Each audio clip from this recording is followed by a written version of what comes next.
You're not welcome here, Dad. This place is for educated people only. My name is Vincent O'Connor, and that sentence, it's about to cost him his entire career and reputation. Picture this. I'd spent $32,000 on a luxury cruise to celebrate my boy's Harvard MBA. Then he banned me from the alumni dinner because I'm just a construction worker who wouldn't understand their sophisticated conversations. What he didn't know? I had proof of every lie he'd been telling.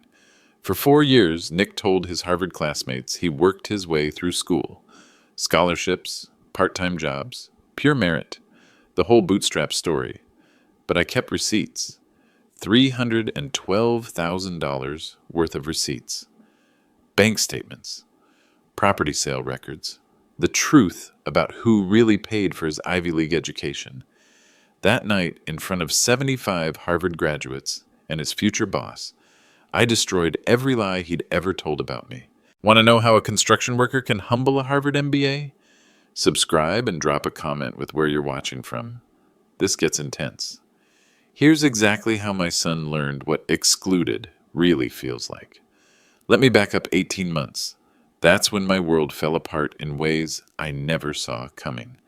Rebecca, my wife of 28 years, sat me down in our kitchen on a Tuesday morning. Coffee was still brewing. The construction crew was already honking outside, waiting for me to head to the job site. "I've been seeing someone else," she said. No preamble, no apology. "His name is Bradley. He teaches yoga at the Wellness Center." Just like that. 28 years reduced to a yoga instructor named Bradley. I need someone who understands my spiritual journey, Vinny. Someone evolved. Evolved. That's the word she used for a guy who couldn't change a flat tire. The divorce papers came 3 weeks later. She wanted half of everything, including the business I'd built from nothing. O'Connor and Sons Contracting. Established 1987. 37 years of 12-hour days, calloused hands, and missed dinners. Sons, plural. Because back then I thought Nick would join me someday. Rebecca got the house we'd lived in for 15 years. The 4-bedroom colonial on Maple Street that I'd renovated myself, room by room. She got half my retirement account, half the business assets, half of everything except the debt that she left entirely to me. The lawyer's fees alone cost $43,000. My lawyer, Jim Patterson, was honest about my chances. Construction guys don't fare well in Massachusetts family court, Vinny, especially against yoga instructors who talk about emotional neglect. So I moved into a 1-bedroom apartment above Murphy's Tavern. Rent was $800 a month, utilities included. The place smelled like stale beer and regret, but it was mine. The only bright spot was Nick.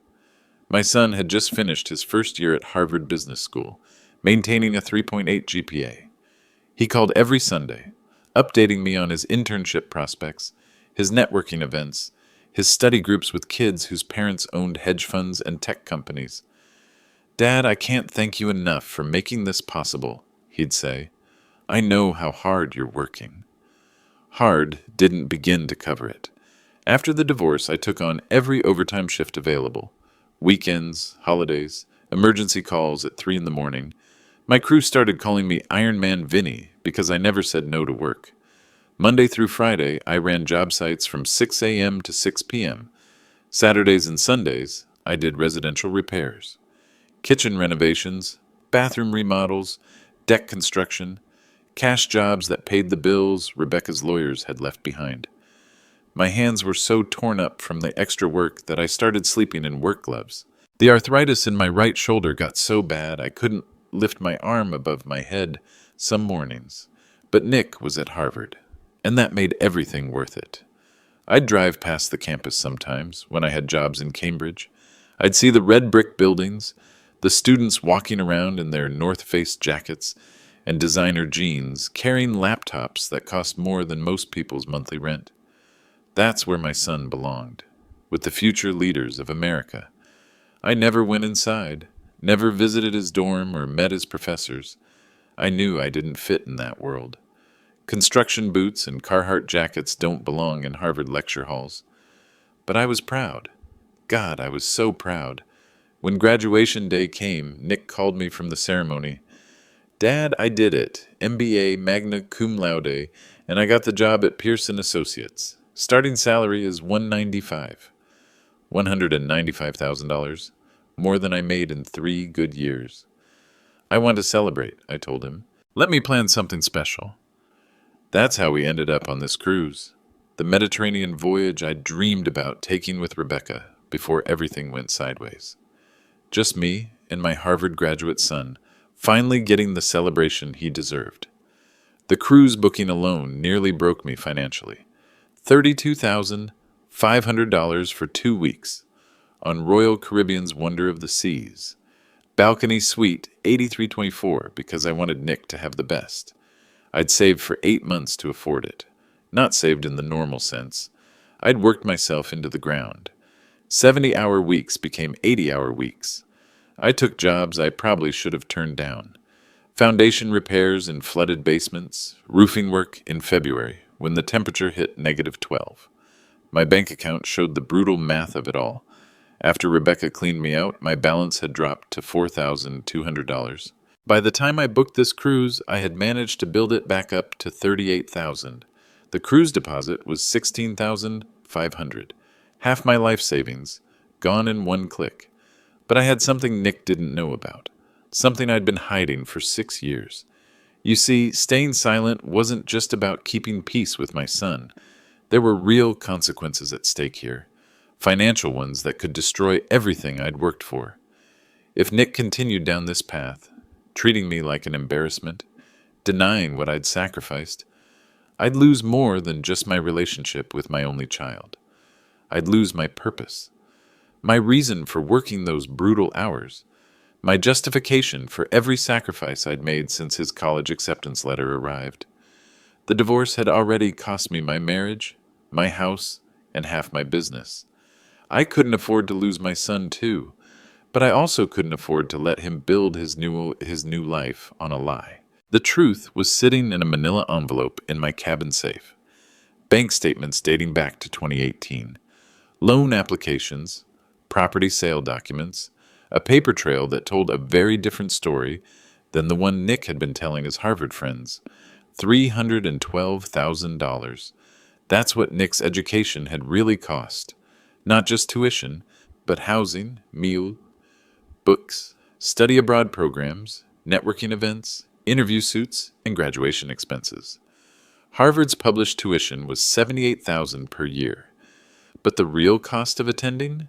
Add another $25,000 annually for miscellaneous expenses. Room and board in Cambridge, spring break trips to Dubai with his study group, summer internships that paid nothing but required expensive housing in Manhattan. I'd covered every penny. The question was, did I tell him how? Because the method I'd used, the sacrifices I'd made, would shatter the image he'd built of himself as a self-made success story. Nick had been telling people at Harvard that he came from a modest middle-class family that had sacrificed to give him opportunities. That much was true, but he'd also been saying that he'd earned scholarships and worked multiple jobs to cover his expenses. That was not true. I had bank records proving that Nick had never held a paying job during his 4 years at Harvard.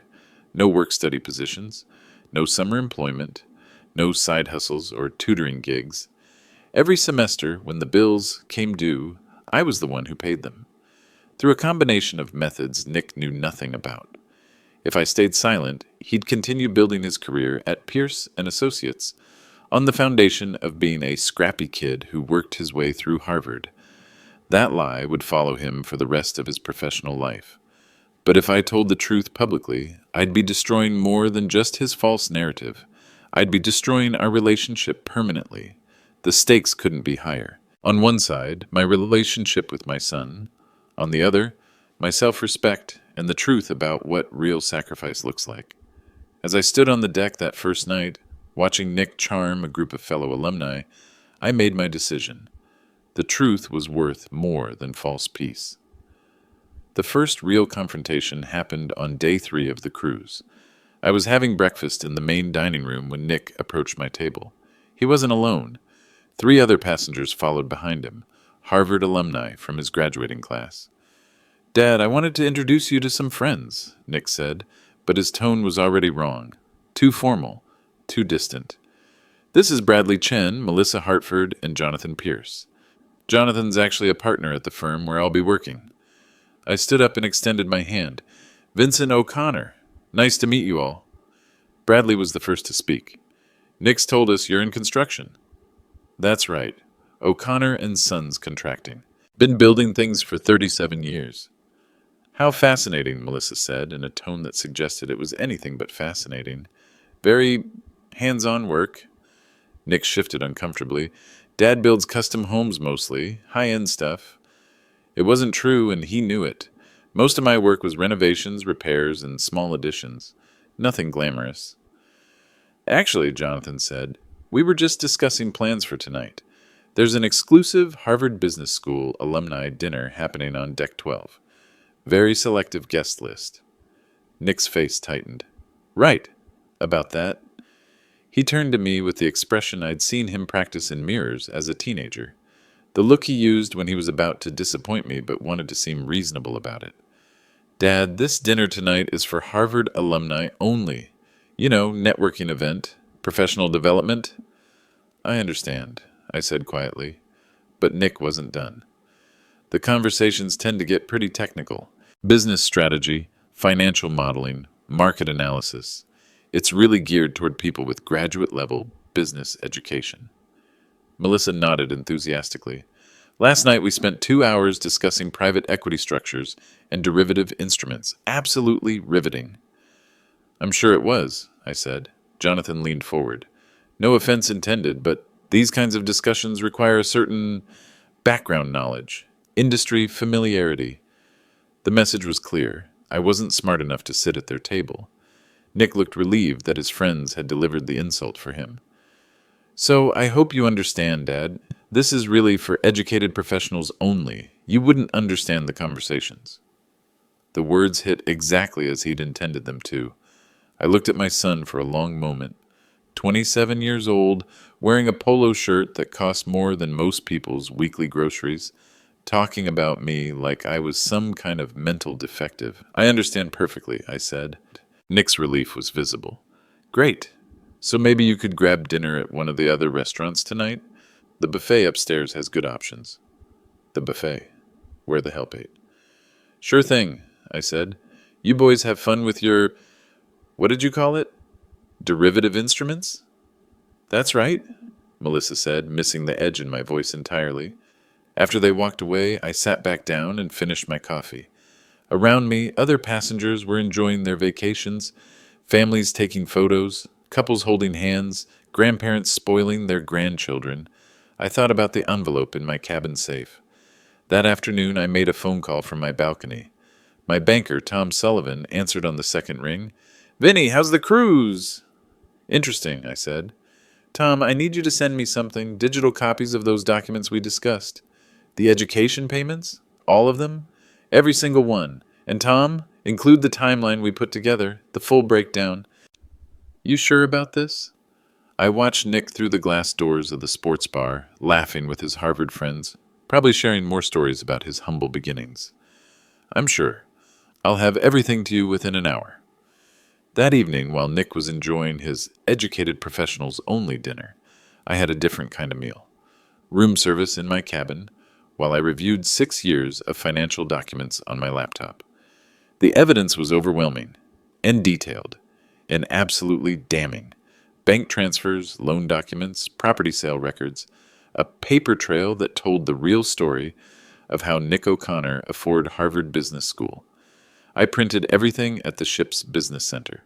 43 pages of documentation, hard evidence that couldn't be dismissed or explained away.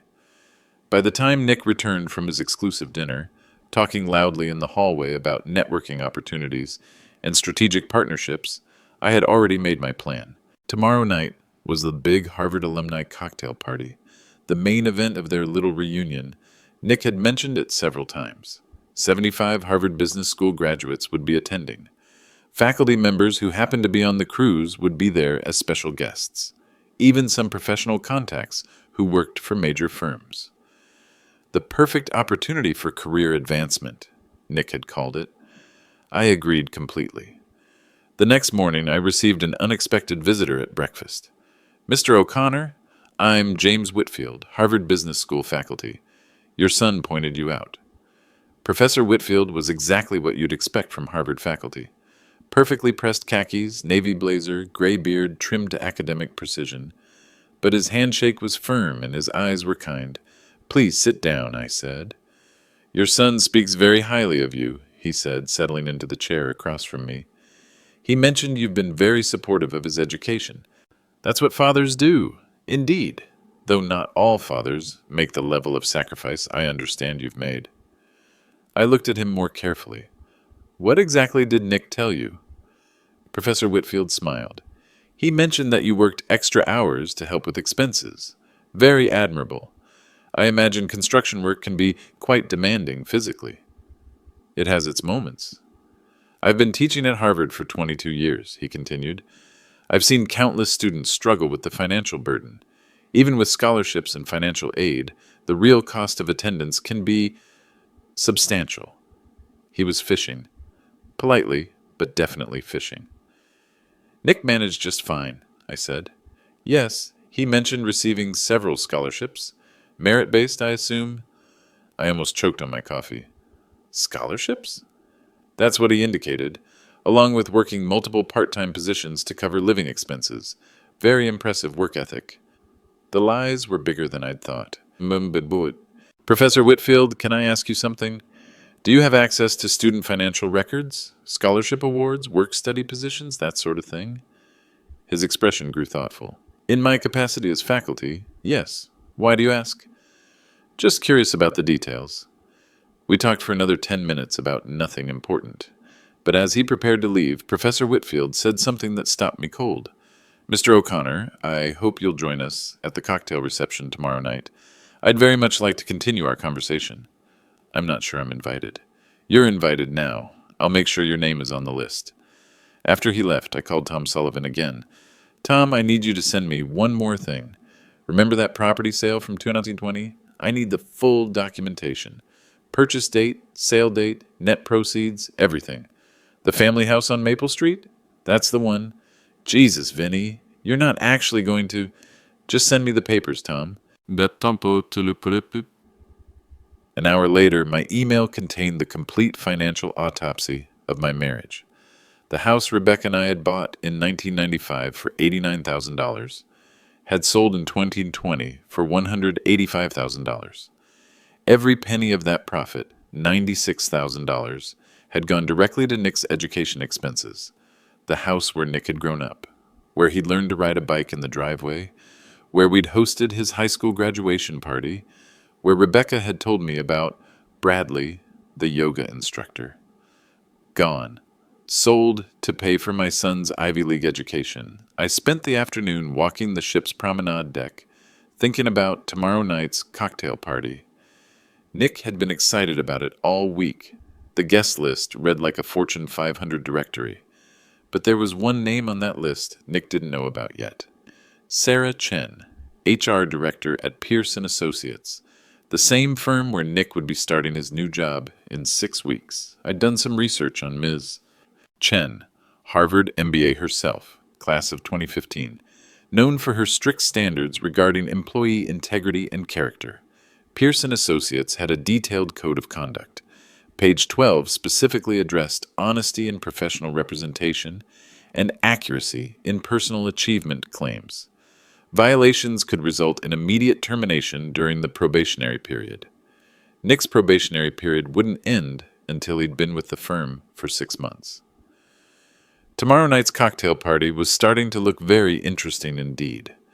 I returned to my cabin and pulled out the manila envelope one more time. 43 pages of documentation, 6 years of sacrifice, $312,000 in total payments. The truth was heavy in my hands. The Harvard alumni cocktail party was held in the ship's crown jewel venue, the Skydeck Lounge on the 14th floor. Floor-to-ceiling windows provided a panoramic view of the Mediterranean sunset, premium open bar, appetizers that cost more per plate than most people spend on lunch. Exactly the kind of event where Nick felt he belonged. I arrived early, wearing the one decent suit I'd brought. A navy blue Brooks Brothers I'd bought for Rebecca's sister's wedding 3 years ago. It wasn't Armani, but it was clean and pressed. The guest list was impressive. 75 Harvard Business School alumni, ranging from recent graduates to seasoned executives. I recognized several faces from business magazines. A few were people whose companies I'd actually done work for, though they didn't know it. Professor Whitfield spotted me near the entrance. "Vincent, I'm delighted you decided to join us. Thanks for the invitation. There are some people I'd like you to meet." He led me to a small group near the bar. "Sarah Chen, I'd like you to meet Vincent O'Connor, Nick's father." Sarah Chen was younger than I'd expected, maybe 35, with the confident bearing of someone who'd made senior management before 40. Her handshake was firm and direct. "Mr. O'Connor, wonderful to meet you. Nick speaks so highly of your support during his Harvard years." "Does he?" "Oh, yes. He's told us about the sacrifices you made, working extra shifts to help with his expenses. Very inspiring story." Before I could respond, Nick appeared at my elbow. He looked surprised and not particularly pleased to see me. "Dad, I didn't know you were coming tonight." "Professor Whitfield invited me." Nick's smile was strained. "How nice." Sarah Chen turned to Nick. "I was just telling your father how much I admire his dedication. Not every parent would work overtime to support their child's graduate education." "Right," Nick said. "Well, actually, Dad only helped with a small portion. Most of my expenses were covered through merit scholarships and work-study positions." The lie came so easily, so naturally. "How impressive," Sarah said. "What kind of work-study positions did you have?" Nick didn't miss a beat. "Research assistant for Professor Martinez in the finance department. Also worked part-time at the campus career center, and I had a summer internship that covered most of my living expenses junior year." Professor Whitfield was listening with interest. Sarah Chen was taking mental notes. I could see it in her eyes. "Nick's always been incredibly self-motivated," I said quietly.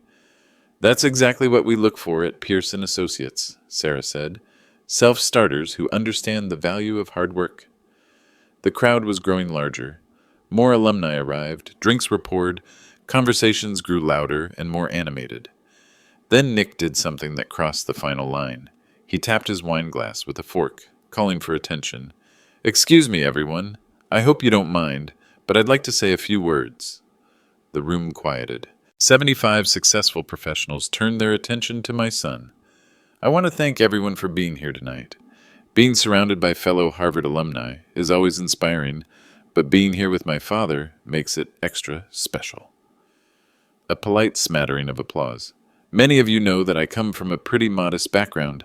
My father here is a construction worker. Sorry, Dad, construction contractor, and my mother teaches elementary school." Rebecca hadn't taught school in 15 years, but I let it slide. "I'm incredibly proud to be the first person in my family to attend graduate school.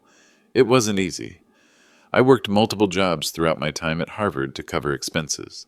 I was lucky enough to earn several merit-based scholarships, but even with financial aid, I had to work nights and weekends just to make ends meet." The room was listening intently. These were people who appreciated a good bootstrap story. I remember one semester when tuition was due and I was short about $8,000. I was ready to take a semester off and work full-time to save up. But my father, bless him, took on some extra projects and managed to help me out with a small loan, about $2,000, if I remember correctly. $2,000. He'd said $2,000. That loan made all the difference. It kept me from having to postpone my education, and I was able to graduate on time. I paid him back within 6 months, of course. Of course. But that's the kind of sacrifice good parents make. They do what they can, within their means, to support their children's dreams. The applause was louder this time. Several people were nodding appreciatively. Sarah Chen leaned over to me. "You must be so proud. What an inspiring young man." "He's certainly something," I said. Nick wasn't finished. "I think my story proves that in America, if you work hard enough and want something badly enough, you can achieve anything. I earned my place at Harvard through merit. I earned my MBA through hard work and determination. And I earned my position at Pearson Associates the same way. through excellence and integrity. Excellence and integrity. Professor Whitfield was watching me now. So was Sarah Chen. They could see something in my expression that Nick was missing. So here's to self-made success. Nick raised his wine glass. And to parents who do their best to support us, even when their means are limited. The room erupted in applause and cheers. Wine glasses clinked. People patted Nick on the shoulder and shook his hand. I stood perfectly still in the middle of it all, holding my untouched beer, watching my son accept congratulations for lying about everything. That's when I pulled out the envelope. Nick, that was a beautiful speech. Professor Whitfield's voice cut through the congratulatory chatter. The room didn't quite fall silent, but conversations lowered to a respectful murmur. Thank you, Professor. I was particularly moved by your story about working multiple jobs to pay for school. Very inspiring. As someone who's been at Harvard for over 2 decades, I can appreciate how challenging that must have been. Nick's chest puffed with pride. It definitely taught me the value of hard work. Indeed. I'm curious, though, which department did you say you worked for as a research assistant? The question hung in the air like a challenge. The finance department. Professor Martinez. Professor Whitfield nodded thoughtfully. Ah, yes, Professor Martinez. Excellent researcher.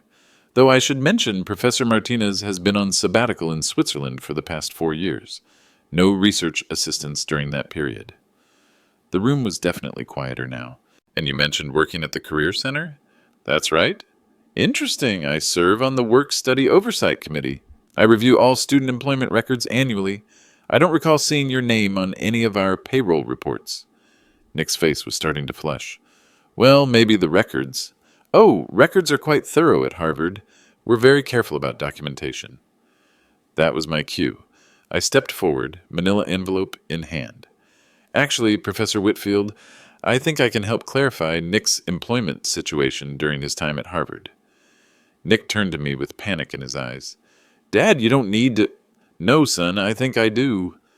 I opened the envelope and pulled out the first document. Bank statement from Citizens Bank, dated September 2018. Nick didn't work during his freshman year because he didn't need to. His tuition, room, board, and expenses were covered by a direct deposit from my account. $78,900. And the room went completely silent. Sophomore year, I continued, pulling out another document. $81,400. Junior year, $84,200. Senior year, $87,600. I looked directly at Sarah Chen. Total educational expenses, $312,100. All paid by me, all documented. Nick's voice was barely a whisper. Dad, please don't do this. Do what, son? Tell the truth? I pulled out more documents. Here's the loan application I filed in 2019 when my savings ran short. $50,000 personal loan at 8.5% interest. Monthly payments of $612. Still paying it off. Professor Whitfield leaned in to examine the papers. These appear to be legitimate financial records. They are. But that's not the best part. I pulled out the property sale documents. Remember our house on Maple Street, Nick, where you grew up? Where your mother and I raised you for 18 years? I sold it in March 2020. Net proceeds, $96,300. Sarah Chen's expression was shifting from confusion to concern. Every penny of that money went to Nick's education expenses. Harvard doesn't just charge tuition, you see. There are living expenses, study abroad programs, spring break trips to Dubai with the study group, summer housing in Manhattan during those unpaid internships. I held up a credit card statement. $1,700 charge at Bergdorf Goodman for interview suits. Remember that, Nick? You said you needed to look the part for recruitment events. Nick tried to speak. Dad, you're embarrassing. Embarrassing? I looked around the room. Which part is embarrassing? The part where I worked 80-hour weeks for 4 years? Or the part where I lost my house to pay for your education? More documents came out of the envelope. Here's my work schedule from 2018 to 2022. Monday through Friday, 6 a.m. to 6 p.m. running construction sites. Saturdays and Sundays doing residential repairs. Christmas Day 2019, I was fixing a burst pipe in Brookline because I needed the overtime pay for your spring semester bill. Sarah Chen was now studying the documents carefully. Mr. O'Connor, these records show substantial financial sacrifice. They show the truth, which is that my son never worked a day during his 4 years at Harvard, never earned a scholarship of any kind, never took out a student loan, never paid for a single textbook or meal plan or dorm room fee. I pulled out the final document, a detailed breakdown I'd had Tom Sullivan prepare. Total hours worked to fund Nick's education, 4,230. Total amount paid, $312,100. Total amount Nick contributed to his own education, 0. The silence in the room was deafening. Professor Whitfield spoke first. Nick, is this accurate? Nick looked around the room at 75 successful professionals, all staring at him with various expressions of shock, disappointment, and disgust. It's more complicated than... It's actually very simple, I said. You lied. To your classmates, to your professors, to your new employer. You built your entire professional identity on a lie. Sarah Chen was taking notes now, real notes, on her phone. Nick, Pearson Associates has very strict policies about honesty and professional representation. During your interview process, you specifically mentioned your scholarship achievements and work-study experience as evidence of your character and work ethic. Sarah, I can explain. You told our HR department that you'd worked your way through Harvard and that you understood the value of hard work because you'd earned everything yourself. She looked at me, then back at Nick. According to these documents, that was entirely false. I wasn't done yet. Nick, do you remember what you told me yesterday about how I wouldn't understand the conversations at your dinner because I'm not educated enough? He couldn't meet my eyes. Well, here's something I understand perfectly. I understand what $300,000 looks like when it comes out of a construction worker's bank account. I understand what it means to work Christmas Day so your son can study abroad in London. I understand what it feels like to sell the house you built with your own hands so your child can have opportunities you never had. I put all the documents back in the envelope, and I understand what integrity means, which is apparently more than Harvard Business School taught you. The room erupted in whispered conversations. Several alumni were shaking their heads. Others were looking at Nick with obvious disgust. Sarah Chen closed her notebook. Nick, we'll need to schedule a meeting when we return to Boston. This evening has raised some serious concerns about your character and honesty. Professor Whitfield was examining the financial documents more closely. Mr. O'Connor, this level of sacrifice is extraordinary. You should be commended. I should be respected, I said. By my son, most of all. Nick finally found his voice. Dad, you've humiliated me in front of everyone. No, son, you humiliated yourself. I just provided the documentation. The cocktail party continued around us, but Nick and I had become the center of a very different kind of attention. Small groups of alumni were huddled in conversation, glancing our way periodically. Professor Whitfield was still examining my documents, with the thoroughness of an academic accustomed to verifying sources. Sarah Chen had stepped away to make a phone call. Nick stood frozen in place, wine glass trembling in his hand, watching his carefully constructed image collapse in real time. Dad, he said quietly, can we talk privately? I think we're well past private conversations. But Professor Whitfield intervened. Perhaps we should step onto the balcony. Give you both some space to process this. The three of us moved through the sliding glass doors onto the exterior deck. The Mediterranean night air was cool and quiet, a stark contrast to the tension inside. Nick, Professor Whitfield said gently, I need to understand something. When you applied for graduation honors, when you interviewed for positions, when you represented yourself to faculty and fellow students, was any of your personal narrative accurate? Nick's composure finally cracked. I never meant for it to go this far. How far did you mean for it to go? I asked. It started small. Freshman year, when people asked how I was paying for school, it was easier to say I had scholarships than to explain that my construction worker father was bankrupting himself for my education. Easier for who? For me, okay? It was easier for me. Do you have any idea what it's like being surrounded by kids whose parents own investment firms and tech companies and having to admit your father fixes toilets for a living? The words hit like a physical blow. Is that what you think I do? Fix toilets? Dad, I built houses, Nick. Custom homes. I renovated historic properties. I managed crews of 30 skilled craftsmen. I ran a business with $2 million in annual revenue. Professor Whitfield was listening intently. But even if I did fix toilets, I continued, that work would have dignity, because it's honest work that pays honest bills, including the bills for your dishonest education. Sarah Chen rejoined us on the balcony, her expression grim. I just spoke with our managing partner. Given the circumstances, Pierce and Associates will be conducting a full review of your application materials and interview statements. Nick's face went pale. What does that mean? It means your employment offer is suspended pending investigation. If we determine that you misrepresented yourself during the hiring process, your offer will be permanently rescinded. Sarah, please. This is a family matter.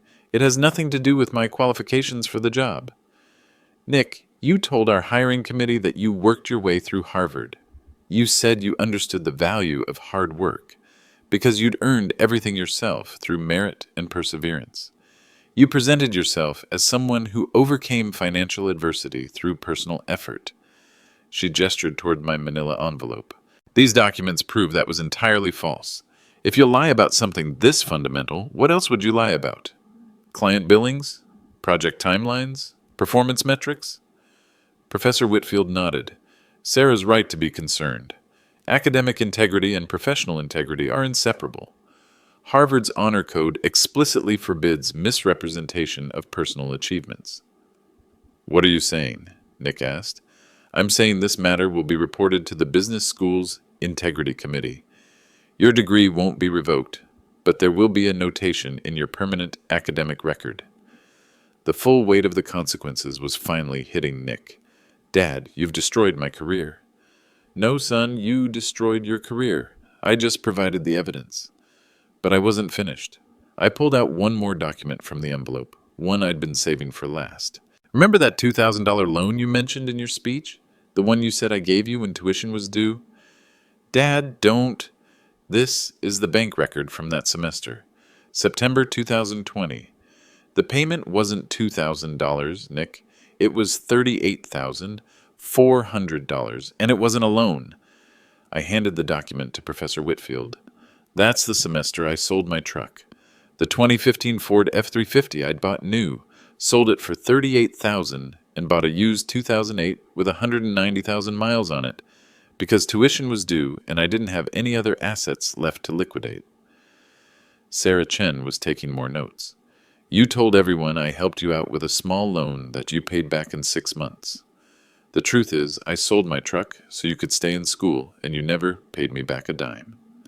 Nick's entire body was shaking now. Why are you doing this to me? I'm not doing anything to you. I'm telling the truth about what I did for you. There's a difference. Professor Whitfield carefully organized all the documents and handed them back to me. Mr. O'Connor, I want you to know that this level of parental sacrifice is extraordinary. You should be proud of what you accomplished. I am proud. I'm proud that I kept my son in school. I'm proud that I never missed a tuition payment. I'm proud that I worked myself half to death so he could have opportunities I never had. I looked directly at Nick.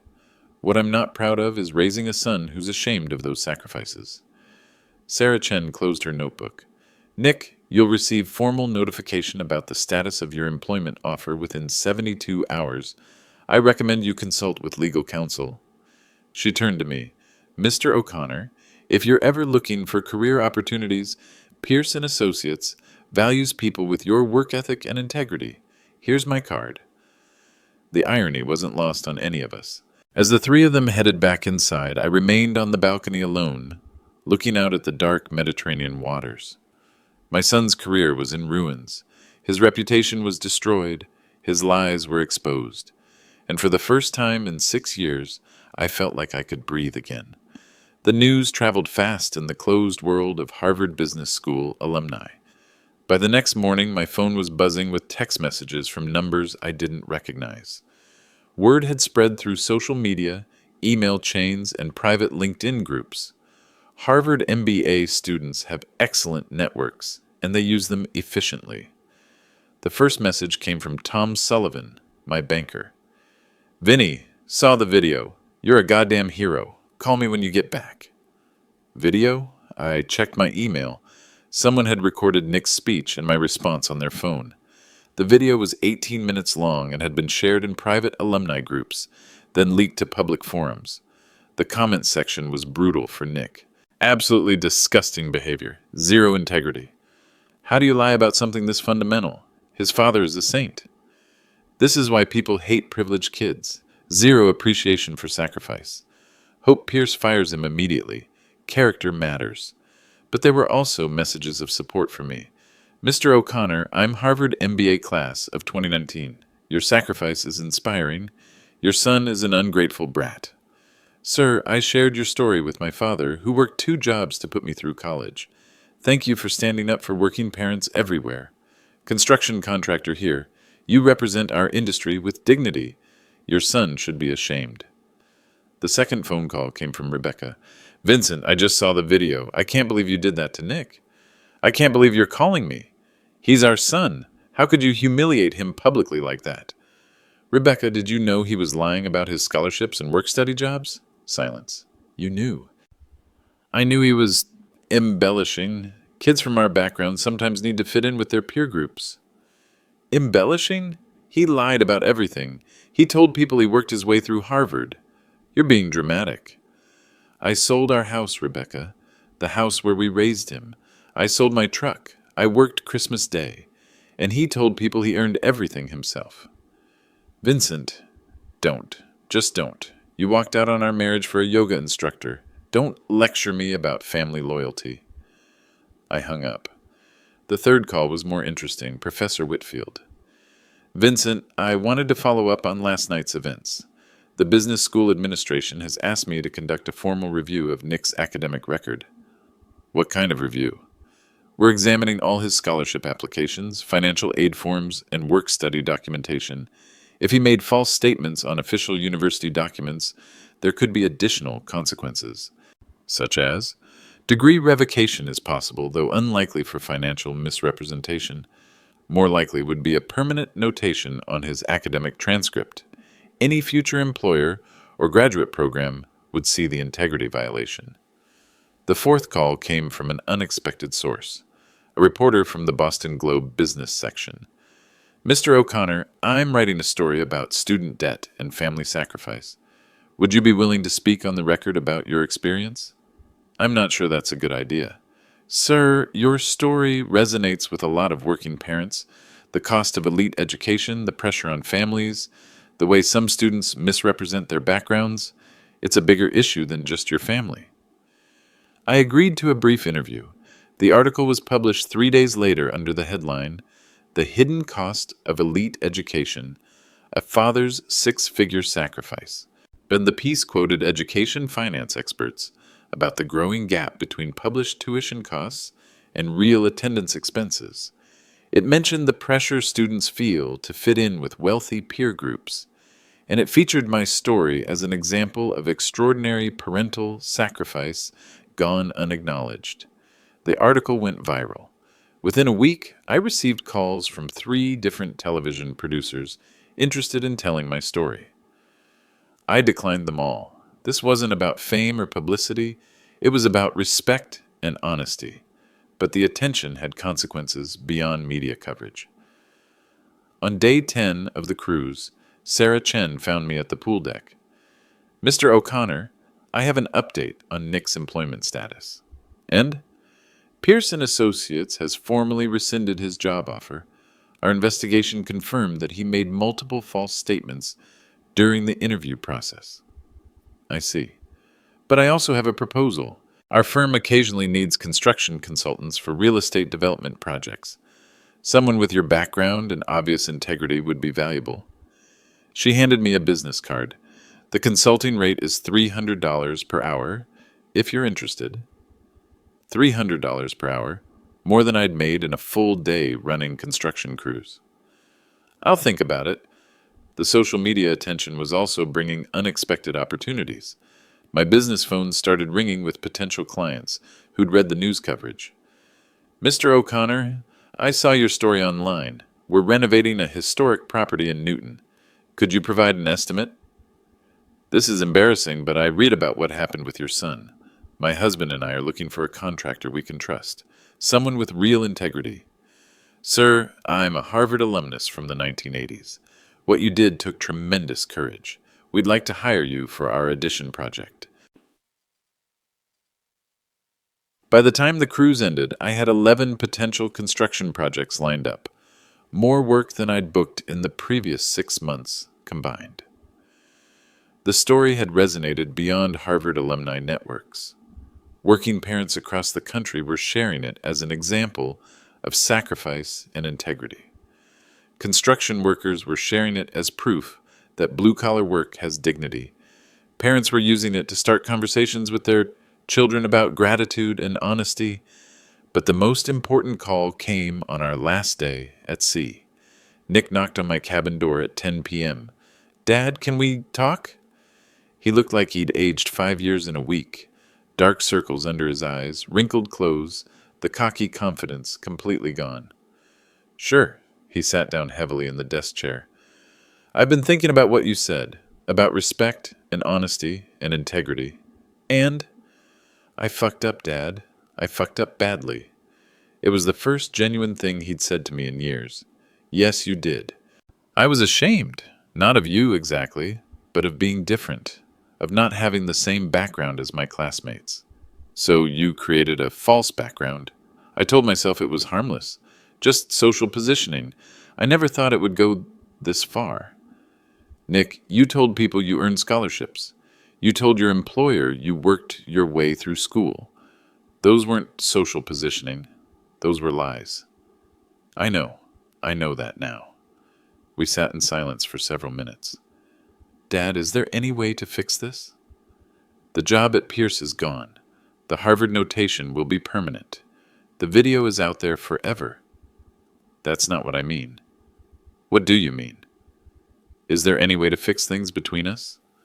I looked at my son, 27 years old, Harvard MBA, professionally destroyed, finally asking the right question. "That depends entirely on you." 6 weeks after we returned from the cruise, Nick showed up at my apartment above Murphy's Tavern. He was carrying a manila envelope of his own. "Dad, I brought something for you." Inside was a cashier's check for $38,400, the exact amount I'd received when I sold my truck in 2020. "It's not everything I owe you," he said, "but it's a start." "Where did this come from?" "I sold my car. The BMW lease was costing me $800 a month anyway. Bought a used Honda Civic for cash." I studied the check. It was real. "Nick, you didn't need to—" "Yes, I did. You were right about everything. About the lies, about the disrespect, about taking your sacrifices for granted. But mostly you were right about integrity." He sat down on my couch, looking around the small apartment. "This is where you've been living? Since the divorce?" "It's not much, but it's mine." "Dad, you sold your house to pay for my education, and you've been living above a bar for 4 years? I've lived in worse places." He was quiet for a long moment. "I got a job." "And good for you. Nothing glamorous. Regional sales manager for a medical device company. Base salary is $68,000, but it's honest work, and they didn't care about the Harvard drama." $68,000 was a significant step down from the $195,000 he'd been expecting from Pierce and Associates, but it was more than I'd made in my best year running construction crews. "How do you feel about that?" "Relieved, actually. No more pretending to be something I'm not. No more lying about my background. I told them exactly who my father is and what he does for a living." "And what's that?" "I told them my father owns a successful construction business and sacrificed everything to give me opportunities he never had. I told them he's the hardest working man I've ever known and that I'm proud to be his son." It was a start. "Nick, I need you to understand something. The money isn't what hurt me. I was happy to pay for your education. The work wasn't what hurt me either. I was proud to work those hours for your future. Then what? What hurt me was being treated like an embarrassment, being excluded from your success story, being talked about like I was some kind of mental defective who couldn't understand your sophisticated conversations. Dad, I'm sorry. I'm genuinely, deeply sorry. Sorry isn't enough anymore. Sorry is what you say when you accidentally break something. You didn't accidentally lie about me for 4 years. You didn't accidentally exclude me from your celebration dinner. You didn't accidentally tell 75 people that you earned everything yourself. He nodded. You're right. So what do I need to do? You need to rebuild trust, and that takes time. I laid out my terms. First, no more lies, ever, about anything. If people ask about your background, you tell them the truth. If future employers want to know about your education funding, you're honest. If you're embarrassed by that truth, that's your problem to solve. Okay. Second, you acknowledge publicly what really happened. Not some half-hearted apology, but a real accounting of the lies and the sacrifice. Like how? That's for you to figure out. But people shared that video because your lies offended them. If you're serious about making amends, you need to tell the truth, as publicly as you told the lies. And third, you treat me with respect. Not gratitude, respect. I don't need you to thank me for your education. I need you to recognize that I'm an intelligent adult who deserves to be included in your life, not hidden from it. Dad, I want that too. I want to include you. Then prove it. 2 months later, Nick published an essay on LinkedIn titled The Lies I Told and the Father Who Called Me Out. The piece was honest, painful, and went viral in its own right. He acknowledged every lie, detailed my sacrifices, and publicly apologized for his behavior. He donated his first month's salary to a scholarship fund for children of construction workers. The response was mixed. Some people appreciated his honesty. Others thought it was too little, too late. But it was a genuine attempt to set the record straight. We're rebuilding our relationship slowly. Sunday dinners at a restaurant halfway between my apartment and his new place in Quincy. No more pretense, no more lies, no more embarrassment about his blue-collar father. It's not perfect. Trust takes time to rebuild, but it's honest. And for the first time in years, that feels like enough. If you've made it this far, I hope you've learned something about the value of truth over comfort, integrity over image, and respect over false peace. Let me know in the comments where you're watching from, and whether you think I was too hard on my son. Sometimes the people we love the most need to hear difficult truths.